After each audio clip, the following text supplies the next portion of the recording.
Hello, sa magandang umaga, tanghali, hapon, gabi sa inyo pong lahat.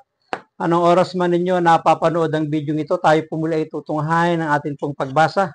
Para naman sa araw po ng Biyernes, August 23, 2024. At hahanguin natin ang mabuting balita sa Ebanghelyo ni San Mateo. Ang kabanata ay 22, mga talatang 34 hanggang 40. Noong panahong iyon, nagtipon-tipon ang mga Pariseo nang mabalitaan nilang napatahimik ni Jesus ang mga Saduceo. At isa sa kanila, isang dalubhasa sa kautusan ang nagtanong kay Jesus upang subukin ito. Guro, alin po ang pinakamahalagang utos sa kautusan? Sumagot si Jesus, ibigin mo ang Panginoon mong Diyos ng buong puso, ng buong kaluluwa at ng buong pag-iisip. Ito ang pinakamahalagang utos. Ito naman ang pangalawa, ibigin mo ang iyong kapwa gaya ng iyong sarili. Sa dalawang utos na ito, nakasalalay ang buong kautusan ni Moises at ang turo ng mga propeta. Pagpalain po ng Diyos ang pagkabasa ng kanyang mabuting balita. Ang reflection ay hahanguin po natin sa Aklat ng Simbahay taong 2024. Ibigin mo ang Panginoon mong Diyos ng buong puso, ng buong kaluluwa at ng buong pag-iisip.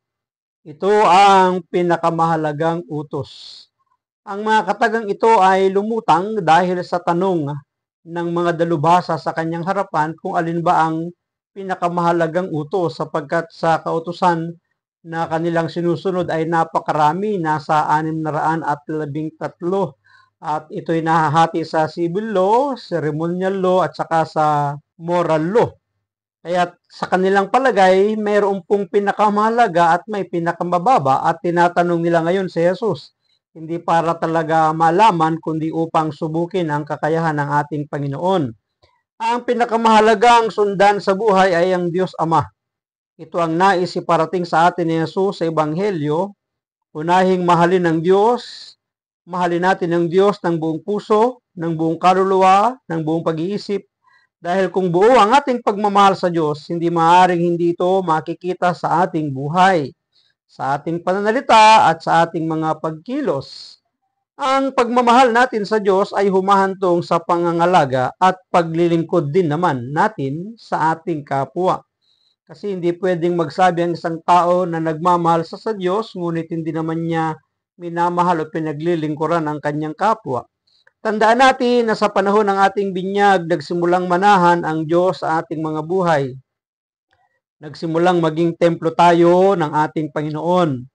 Nangangahulugan ito na kung tunay ang pagmamahal natin sa Diyos, magiging tunay ang ating pagmamahal sa kapwa, dahil alam natin na ang Diyos ay nananahan sa bawat kapwa natin. Totoo naman yun sapagkat ipinahayag mismo ng ating Panginoong Yesus sa kanyang mga tagasunod Ang anumang ginawa ninyo sa pinakahamak na ito, sa pinakamaliit na ito, ay hindi ninyo sa kanila ginawa, kundi sa akin ninyo ginawa.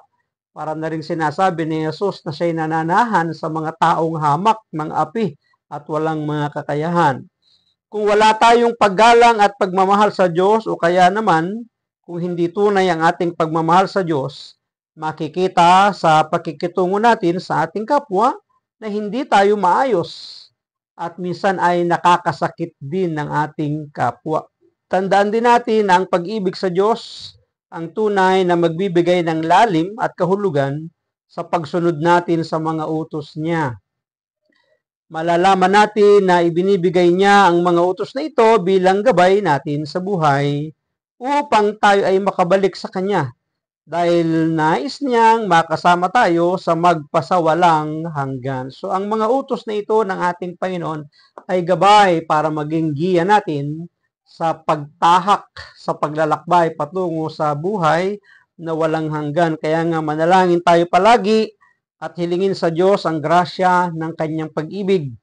Nawa lalo nating maramdaman ang Diyos at lalong maging magiliw, malinaw ang mga kilos niya sa inyong buhay, sa ating buhay, upang lalo natin siyang mahalin ng buo, at may papakita lamang natin ang pagmamahal natin ng buo sa Diyos kapag atin pong napangalagaan at nilingap din ang ating kapwa. Maraming salamat at pagpalain tayo ng ating Panginoon. Ang aking lamang palaging sambit, I love you with the love of the Lord. Bye-bye and bye-bye.